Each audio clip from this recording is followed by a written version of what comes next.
blind date. I was in the basement doing the laundry. I've always been a little uncomfortable in subterranean rooms, but as basement laundry rooms go, this one wasn't too bad. I'd taken care when I built this place to be sure there were operable windows around the foundation, so real light and air could enter down here. I was hanging up shirts and folding jeans when the call came. I didn't recognize the number. Ordinarily, I'd never answer the phone if I didn't see a name that I recognized appear on the screen. But this time, for some reason, I felt brave or lucky or like taking a risk just for the surprise of it. Or maybe I just wanted an excuse to get out of doing the laundry. Hello? Hi, Perry, this is Catherine. Catherine was a woman who had been cutting my hair for the past few years. I'd always had a bit of a crush on her. She was my kind of woman. Strong, creative, independent, a little older. I always got a thrill out of telling her at the end of a haircut, "Thank you for making me look beautiful again." Hey, Perry, hi, look, I hope it's okay I'm calling you with this. I mean, I know you were just in here the other day, well, and I don't know why I've never thought of this before, but I was wondering, do you know Abigail? Now my heart had already added a beat or two to its rhythm, listening to Catherine's voice, wondering what she was leading up to, especially since she'd never phoned me before. Why, no, I don't believe I know Abigail. Why do you ask? Well, she's been a client of mine for quite a long time, and I saw her the other day just after you left, and it just hit me. What do you mean? Well, I don't know why you haven't met. I mean, it's a small town, and you both work in music. My mind bifurcates. I begin to worry that this has just developed into one of those calls I always get. Ring.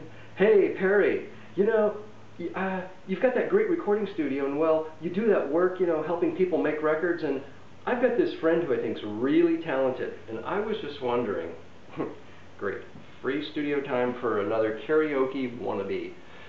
No thanks, I think I'm busy this life. Catherine probably sensed this in my hesitation. Look, Abigail's really special. She works in radio at the progressive rock station, and well, I just think you two would have a lot in common. And like I said, Abigail's a special woman.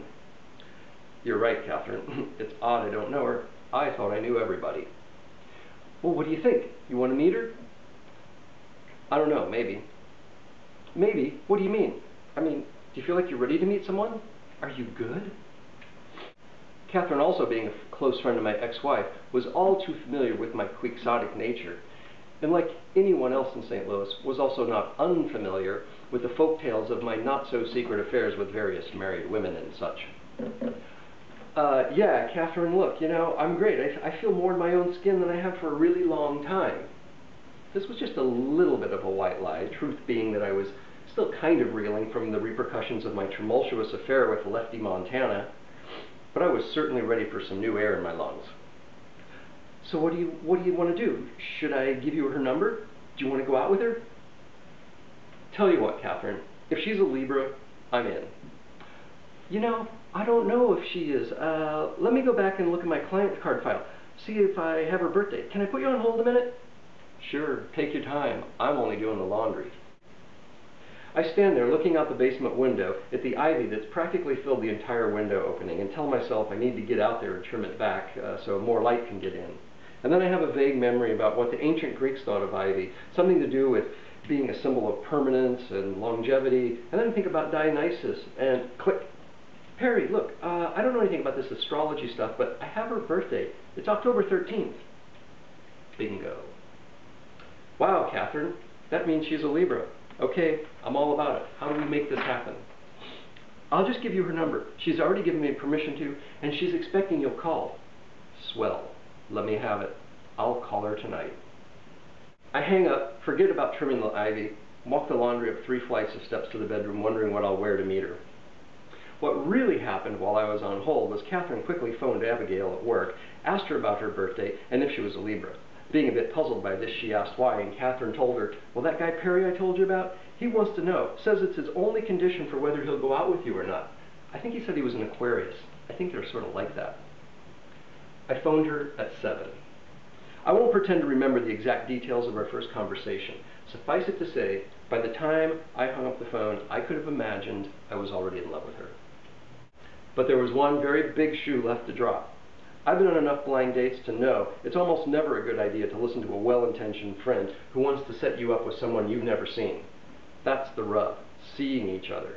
My God, what might she look like? A chill went through me, and hair stood up on my neck. I felt nauseous. We were to meet the next night at Bar Italia, a classic first date spot, a romantic Italian bistro with an outdoor patio. It was early summer, a perfect warm, clear night. I had walked over from my house around the corner and arrived early so I would be sure to be there when she arrived. Never leave a woman waiting.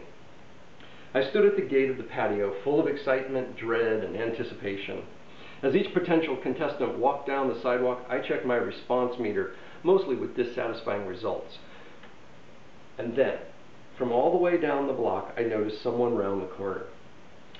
I took as close a look as I could from that many hundreds of yards away. I swallowed and looked away.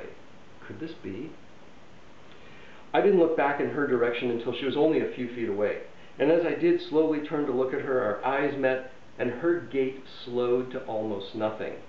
I stood there frozen, and she literally bent at the knees and tucked her shoulder in, ever so slowly approaching me at an arc, in a manner I'd seen countless animals do in the wild that are unfamiliar but curious about each other. "You're Perry." "Yes, and you're Abigail." "Catherine told me about you, but she didn't tell me." She was still circling me, and now I was turning in orbit with her, our eyes fixed. "Tell you what?" "She didn't tell me you were gorgeous." I knew then what words could not describe, and felt only what animals can feel. The dinner date was beyond compare, complete with laughter and tears and toasts, and even a raunchy game of Mad Libs. We walked back to my house, and after the nickel tour of my abode and our first epic kiss, she said, "It's late, I have to go. Besides, there's no way I'm going to make love to you on our first date." This was said and heard with all the respect and savor of anticipation that was meant to be implied. I walked her to the front door, and as she turned to kiss me goodnight, she grabbed my forearm, shoved my hand down the front of her pants till my fingers slipped between her legs, and then pulled it right back out again. "I just needed you to know how wet you made me." She turned on her heels, walked out, closed the door behind her. I loved Abigail. I loved her until the morning she was discovered on her bathroom floor, dead from a sudden and unexpected brain hemorrhage.